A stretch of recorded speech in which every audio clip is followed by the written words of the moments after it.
Chegamos ao momento da temporada em que os jogadores entram de férias, começam a pipocar aqueles jogos de homenagem, jogos de veteranos, amigos de fulano contra amigos de Beltrano, e evidentemente surge também a época de especulações, né?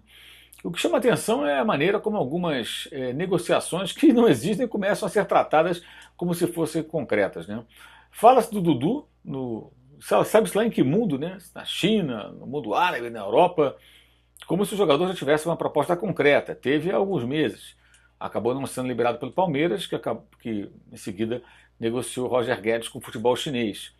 Depois disso, voltou a jogar muito bem, foi destaque do Campeonato Brasileiro, o craque da competição, escolhido com toda a justiça, mas a proposta ficou para trás, né? Pode surgir uma outra, pode surgir uma proposta que não seduz o Palmeiras, pode aparecer uma proposta muito boa, pode não aparecer proposta nenhuma. Então, se discute sobre algo que não existe nesse momento, né?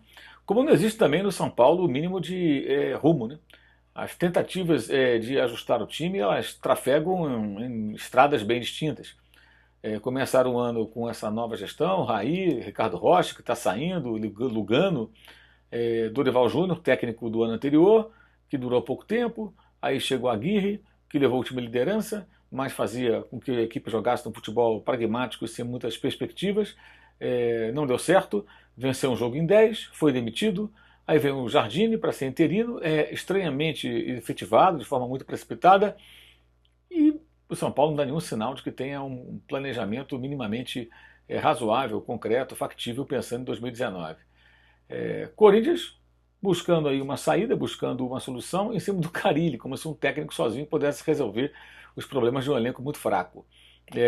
Claro, pode tentar contratações, mas salvo uma ajuda de um mecenas ou a terceirização do futebol sendo entregue nas mãos de empresários ou algo parecido, é muito difícil que o Corinthians consiga contratar jogadores de um nível compatível com a sua tradição. Poderá ser mais um ano difícil, o Carille pode estar entrando numa roubada. A não ser que prometam a ele jogadores de um determinado nível e consigam entregar esses atletas para ele e, lógico, depois pagar os salários em dia. O Santos chega ao final do campeonato de forma melancólica, o Cuca vai embora, as finanças começaram muito mal em 2018, se ajustaram com a venda do Rodrigo ao Real Madrid, mas a briga política e essa questão financeira ainda deverão atormentar o clube em 2019. Um final de ano bem sem sal do Santos, como também aconteceu em Belo Horizonte com o Atlético Mineiro. Com a diferença de ter conseguido garantir uma vaga na Libertadores, isso faz uma diferença bem razoável, mas foi um final de ano sem grandes emoções. A torcida até lotou o estádio contra o Botafogo, ou foi lá no Horto e tal, mas o Atlético passou um ano de freio de mão puxado, tentando equacionar as suas contas, as suas dívidas, reduziu custos, não o bastante, precisa reduzir mais, é o que dizem pessoas do clube, inclusive, mas foi um passo importante. Nesse contexto, e perdendo muitos jogadores no meio da temporada, eu acho até que acabou sendo razoável. Sem sal no final, meio sem graça, né? A torcida queria disputar coisas maiores, mas a vaga na Libertadores não é desprezível e o clube conseguiu ser, pelo menos, minimamente razoável na sua trajetória durante 2019 e 2018 no Campeonato Brasileiro, embora tenha fracassado aí em mata-mata, quando obteve essa classificação e trabalhando com um custo menor.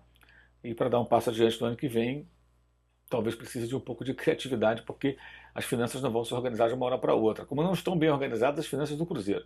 O Cruzeiro vive problemas financeiros, ganhou muito dinheiro com a conquista da Copa do Brasil, naquela premiação fantástica de 50 milhões de reais, mas começou o ano com dívidas e questionamentos até na FIFA, tem um elenco um tanto quanto inchado, vai tentar negociar certamente alguns jogadores, ganhou novamente o mata-mata nacional, mas não foi um ano brilhante, o principal objetivo que era a Copa Libertadores ficou pelo caminho, e no Brasileiro o Cruzeiro foi um mero coadjuvante porque não deu a mínima para o campeonato.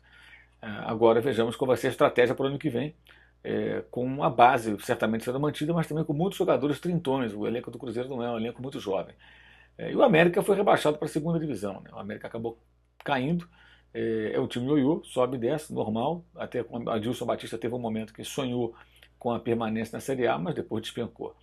E finalizando esse balanço entre times de Minas e São Paulo, que jogaram a primeira divisão no Campeonato Brasileiro de 2018, o Palmeiras, o campeão brasileiro, que terá como grande desafio em 2019 buscar uma maior solidez, um futebol mais competitivo. Esse papo de solidez também está meio chato, né? Solidez.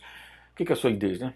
Eu estou embarcando nessa. O Palmeiras precisa jogar de forma diferente, apresentar mais do que o jogo calçado numa defesa sólida, numa ligação direta com o centroavante, dos longos lançamentos, dos chutões, que funcionaram tão bem no Campeonato Brasileiro, que levaram ao time a um título incontestável, com uma sequência invicta impressionante, mas que no âmbito internacional não mostrou ser o bastante, como também não foi o bastante para o Cruzeiro, que joga de uma maneira que lembra, em boa parte, o futebol praticado hoje pela equipe do Luiz Felipe Scolari. O elenco é muito farto, jogadores chegando, uma fartura imensa, camarões a mil, mas para esse time ganhar a Libertadores, ele vai precisar fazer mais do que apresentou, certamente, do que apresentou em 2018. E aí pode residir o grande desafio do veterano técnico palmeirense.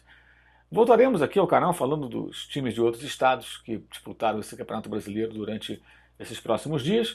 Lembrando a você que o Linha de Passe continua firme e forte às 9h30 da noite, antes do jogo entre Atlético Paranaense e Júnior em Barranquilla, na Colômbia, nessa quarta-feira pela Copa Sul-Americana, e volta no domingo também às 9 da noite, como de hábito, assim como na segunda-feira, no horário das 22 horas às 10 horas da noite, debatendo o futebol brasileiro nessa virada de temporada de 18 para 19. Ok? Valeu, saudações!